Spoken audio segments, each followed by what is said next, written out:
Bienvenue. Dans cette vidéo, je vais vous montrer comment réparer l'écran tactile de votre HP Spectre X360.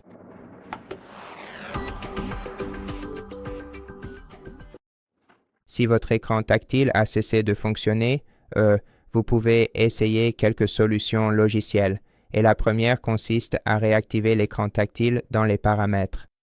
Pour cela, faites un clic droit sur le bouton Démarrer, puis allez dans le gestionnaire de périphériques et ensuite vous devrez trouver Périphérique d'interface utilisateur ici.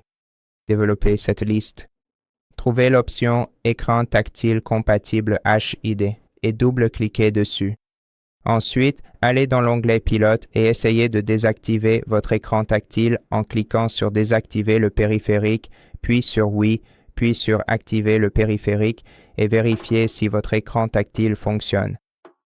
Si ce n'est pas le cas, vous pouvez sélectionner Désinstaller le périphérique, Confirmer, puis aller dans le menu Démarrer, option d'alimentation, Redémarrer et attendre que votre appareil redémarre.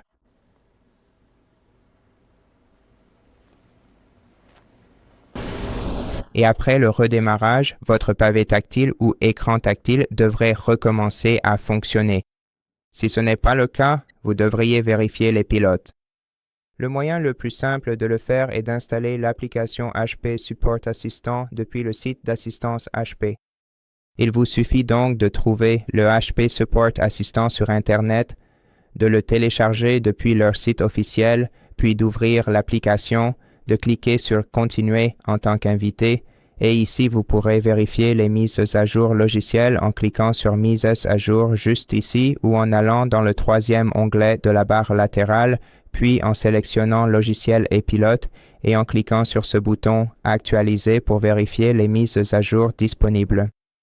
Et si vous avez des mises à jour à installer, vous pourrez le faire en un seul clic dans cette application.